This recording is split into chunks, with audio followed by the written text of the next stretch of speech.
Okay, I don't know about you, but my favorite part of the holiday season is the food. I absolutely love that my family has carried on some recipes from my great grandma that we make during these holidays, and I am so excited when there starts to be a little bit of a chill in the air because I know I'm gonna get those foods soon. But with that in mind, I think this is a good time of year to make this video about reducing food waste, because food waste is actually a huge issue on every level. Just about every community in the United States faces hunger. Nearly 40% of our food that we produce gets wasted, and as those things sit in landfill, they emit greenhouse gases, which we all know what that leads to, and we would like to avoid all of that. So I think as we're heading into the season that is very food focused, let's talk about some ways that we can reduce food waste. These are not all, correlated to the holiday season, but they're all correlated to food. And I just have food on the brain, so I decided to make this video.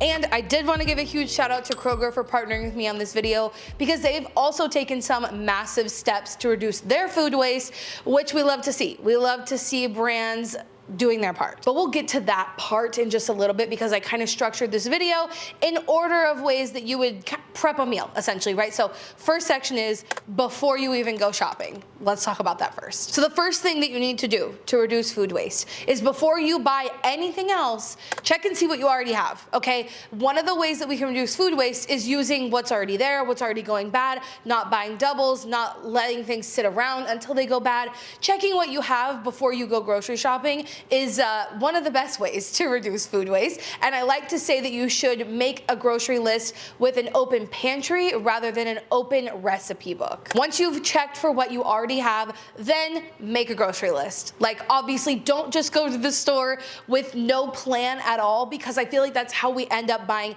impulse things that can sit around before we can get to them because they weren't part of our plan. I would say my key to still getting to try new fun things, but not impulse buying and not buying things that will go to waste, is just to allow yourself a certain number of fun things. So like, make your list, but yeah, every time you go to the grocery store, you're allowed to grab 1, 2, maybe 3, if we're getting crazy. No, I'm just kidding, but maybe you are allowed to grab a few things that you want to try so that we're not just eating the same things all the time. I mean, we can make food fun a little bit. And the other really good thing about making a list and not just going in with like no idea of what you're gonna be doing is you can grab things that make sense to pair together, not just a bunch of random things that you like, but that don't really make meals. So a list, super important. You can actually make a list through the Kroger app or whatever app works for you, but make a list nonetheless. And something that I found really works for me, and might not work for everybody, but it is my third tip, is make it simple. Because when I was younger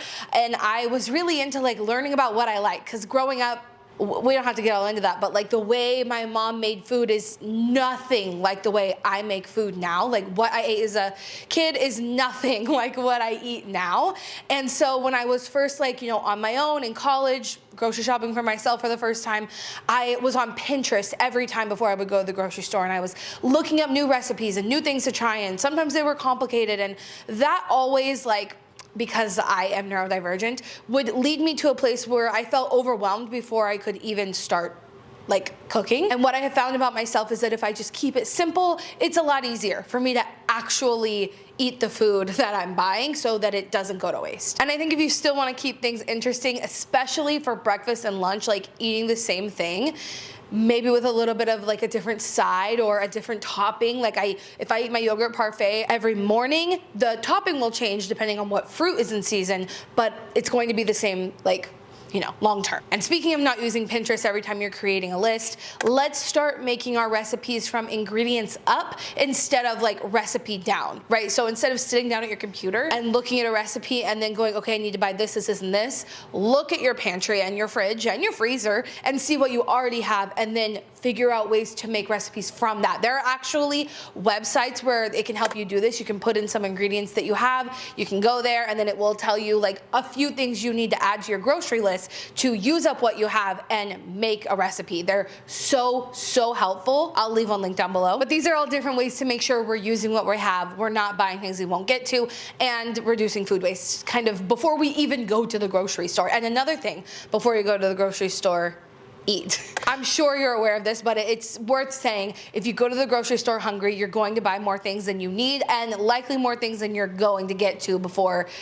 they go bad, or et cetera, et cetera. So don't shop hungry. That should go without saying. Another thing that I've actually really realized through the fall winter season is there are certain items that last longer, and it's a really good idea to choose those when you're shopping as opposed to things that don't last as long. So certain types of fruits and vegetables that you can buy package free at the produce section will last longer. Things like potatoes, onions, squashes, they'll last for so long compared to the damn cucumbers that I feel like last less than 48 hours in my house. But choosing longer lasting things can also include choosing things like frozen vegetables. If you don't get to your broccoli fast enough, choosing it frozen will help elongate its life and mean that it's not gonna go to waste. Same thing with buying things in cans. That's also going to help your food stay fresh longer. Actually, the stats around how much stainless steel cans reduce food waste because of how much it elongates their lives is mind-blowing. So really paying attention to how quickly you can get to things and then buying things in the appropriate, way is going to help reduce food waste there as well.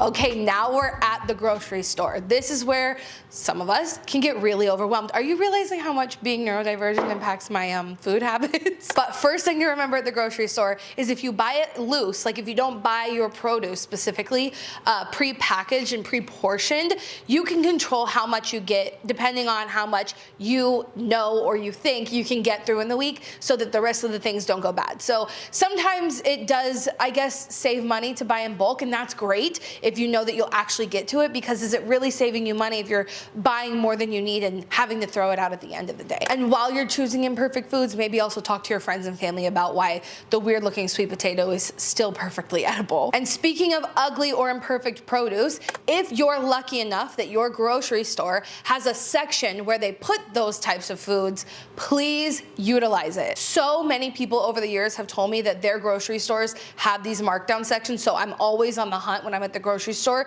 trying to see if someone has them, and the only place I've ever been that actually does have that section is Kroger. That section of the store is specifically and intentionally crafted to avoid food waste. And that section of Kroger is a huge part of Kroger's move to feed people and also reduce food waste, which those two things, they just make sense for businesses to do. So the first thing Kroger does in their 4-step process to avoid food waste is they make sure to offer promotions and sales and those sort of things so that food as it is at its peak freshness, people can get it as it has the longest shelf life available. That's what we want to be prioritizing to reduce food waste, right? But as those goods are approaching their use-by dates, Kroger will move that food to this section. And I'm so happy to see that it is a really popular program, but it's a great way to make that food even more affordable and make sure that it's getting used and not going to waste. And the third step is that they work with a bunch of different local food banks and different agencies through their program called Kroger's Zero Hunger,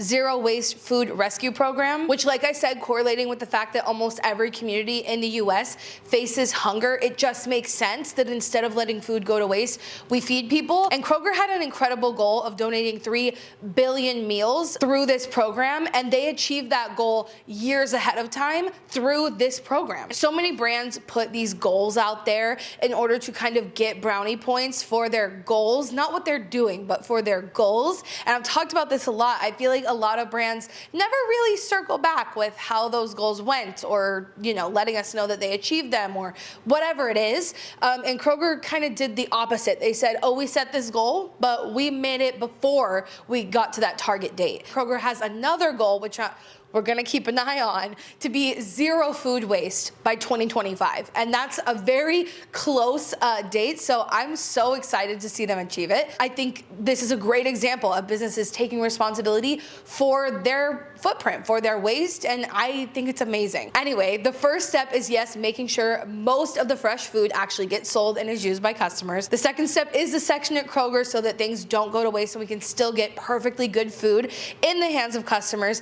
Third step step is working with local agencies, local food banks through that program. And the fourth step is they have an actual food recycling program. So any unsold organics that aren't eligible for donation, they get sent to the food recycling program to avoid it going to just waste. And I gotta tell you, while we're talking about how to avoid food waste, shopping somewhere that is making sure that the food is not going to waste, supporting brands that do that is a great way also to like kind of second-handedly reduce food waste. But shopping at those little sections are a great way to reduce food waste in and of themselves. And the last tip I want to give about the shopping section specifically is, well, actually let me know. Do you find that the way you are shopping when you walk into a grocery store and it's hectic and loud and busy, do you find that the way you shop in that environment is very different than if you go really early on a Saturday morning, like right when the doors open and it's quiet and peaceful? Do you find that the way you shop is very different in these two environments? Because for me, it absolutely is. And so one of the tips I just wanted to say is try to go whenever it's best for you and you're thinking clearly and just not getting overwhelmed, because we make poorer decisions when we're overwhelmed and we want to avoid that. So storing food properly has been a huge part, personally for me, of reducing food waste in our house. Storing your food properly can make the biggest difference, especially with those damn cucumbers. So first of all, this is kind of a tip to just reduce waste in general, not necessarily food waste, but it is to use reusable containers. Like, this goes back to my roots here on this channel and making sure that we're not using single-use plastic Ziplocs. Choosing something reusable instead of single-use when it comes to storing your food is just another way to reduce food waste in all of this conversation. With that being said, okay, use what you have. If you get takeout containers and they're perfectly good and like reusable containers, use them by all means. If you are someone who reuses Ziploc bags, like, that's a great option. I will give you a few recommendations of reusables I really like. Reusable silicone bags, so helpful. My favorite thing I use to store things in my kitchen. Would never trade them for anything. I personally really like glass storage containers just because it's what I've been using for so long and I don't have to feel weird about microwaving them. Microwaving plastic is a little bit questionable, so I personally am always on the hunt every time I walk into a thrift store looking for swing top lid jars and also glass containers to store my food in. Specifically when we're talking about food storage and storing food properly, there are so many different ways to like store your food that will make it last longer once you get it in your house. For instance, carrots, like, I feel like they go limp so fast, but if you cut them up and put them in water, they stay crispy for so long. Making sure your potatoes and onions don't have access to light because they will start sprouting is another great way to store your food and make sure it doesn't go to waste. And wrapping your greens in a damp towel will definitely help them stay crisp for longer. Okay, also use your freezer. Like, I know I talked about how buying frozen foods can help prolong the life of your foods, but also catching food when it's going bad and throwing that in the freezer is so helpful. Like, I never have to buy frozen strawberries anymore because inevitably some of my strawberries will go mushy too fast because it's just too damn hot here, and now I got some in the freezer. Same thing with kale. If we're growing too much, freeze them for smoothies or soups or stir fries. Just use your freezer. Saving your scraps for broth is a really great idea. Also, saving your scraps to make seasoning. I am in the process of attempting to save lemon peels to make like lemon powder, essentially, to make like lemon pepper tofu. Just, does that not sound incredible? It's not just reducing food waste by using up your scraps instead of composting them, but it's kind of like not using up other resources and then putting other resources into the compost. Does that make sense? Keep the same foods / categories in the same place in your fridge at all times. You guys, listen, this changed the game for me. I keep all the pasta sauces and salsas and jarred things kind of in this section of my fridge. I keep all the fresh fruits and vegetables in this section of my fridge. I keep all the leftovers on the top shelf of my fridge. Everything in my fridge has a place so that I know when something's going bad, so that I know when we're out of something, so I know where to reach to see what I have or what I need. Again, this might be a spicy brain thing. I don't know what it is, but it's just been so helpful instead of just throwing things in my fridge and wherever they fit and throw them there and it's done. If the sauce collection in the fridge is full, I need to use those up instead of buying new ones. I need to not be buying any more marinara sauces because I already know exactly, I can envision it in my fridge. There's already one there. I gotta tell you, understanding what expiration dates are, sell by dates, use by dates, best by dates, what all of those dates are, you gotta learn it because because it's so helpful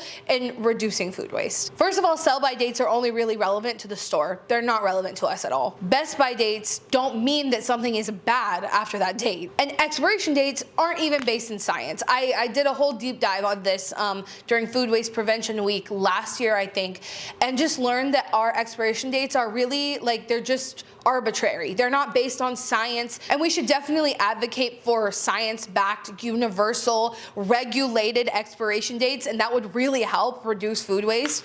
But in the meantime, knowing those things and trying to use your senses to the best of your abilities is, yeah, I recommend doing that.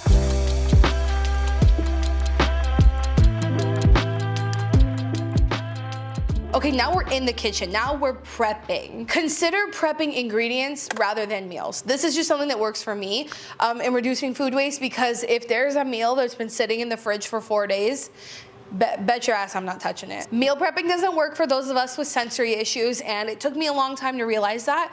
And so for a long time I thought I just couldn't meal prep at all. But that's not true. I can prep ingredients, specifically ingredients that I feel okay being reheated. Also, creating grab quick snacks for me has been really helpful. Having a sweet and a savory one every week is very helpful, but making sure they're prepped. So like I already talked about, actually cutting up the cucumbers so that they're ready. Another thing for me is, like, if I buy grapes as my sweet snack for the week and I don't pluck them, they might not get eaten. That's all I'm saying. It's a bad childhood habit that I developed. Also, when you're making meals throughout the week, prioritizing things that are going bad the fastest, right? So maybe you plan on Thursday to cook this meal that has spinach in it, and on Tuesday it's starting to look a little questionable. Just have the front of mind to swap out these things as things are going bad to avoid wasting them. I mean, it's just a little tip, but I feel like it's helpful to keep track of what's going bad and then move things around as needed. Also, reviving your food. So a great way to avoid letting your greens go to waste is when they start getting a little limp like this. You know, they're not like this anymore. They're like this. And you put it in a bowl of ice water. I swear it changes the game. And it's a really, really easy way to avoid food waste is just making it an ice bath, putting it in there for a short period of time, taking it out, drying it off. Good as new. And this tip is not necessarily to avoid food waste, but a different kind of waste of energy. Use the most efficient appliance that you can for whatever you're cooking. So it took us months, actually, when we moved into this house, to even really learn how the oven worked, because we use our toaster oven for everything. Our toaster oven is like a toaster oven, so it's also like a mini oven. But you can also use it to air fry things. You can use it for so many things. And when there's just two of us, we don't have any need to heat up this huge oven, which is going to use a lot more electricity.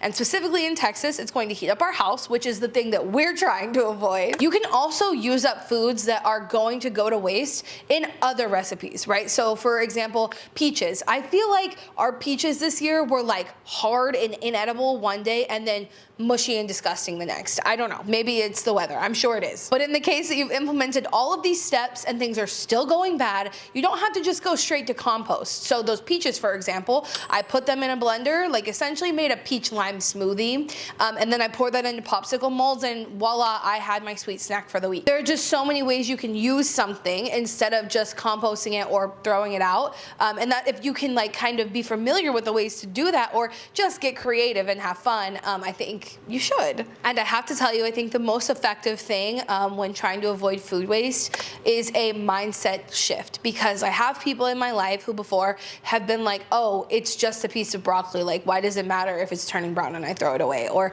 oh, it's just this little thing and who cares, whatever, it's just this. But it's not. It's not just that. And the mindset shift for me, the reason that happened is because I always talk about this. I always think about how many inputs go into anything, especially things like a piece of broccoli, because that piece of broccoli had to grow and take nutrients out of the ground. It needed a lot of water to grow. It needed people to take care of it. A lot of times our agriculture industry right now takes greenhouse gases that are emitted during the process of harvesting and then shipping and then all of these things. It's not just a stalk of broccoli. I think I learned that a lot through growing my own food, how much work goes into growing something that I just got to harvest in my backyard and bring into my kitchen. It's so much work and love and labor that goes into these things, and we just kind of buy them for relatively low prices and think of them as no big deal. But that mindset shift has really helped me in reducing my food waste. So next time your bananas are looking a little brown, they're not just bananas, they're like banana bread. throw them in the freezer, use them later for banana nut muffins, whatever you're gonna do, go crazy. But yeah, I think that mindset shift, it's worth talking about. And if you wanna learn how a brand took the importance of reducing food waste and brought it to a massive scale to not only reduce waste, but to feed people, I'm gonna leave a link below to Kroger's docuseries where you can go learn a lot more about their Zero Hunger, Zero Waste initiative, which I just think is incredible and definitely worth checking out. So thank you so much for watching. And remember, until next time, do your best and advocate for the rest. Bye, guys.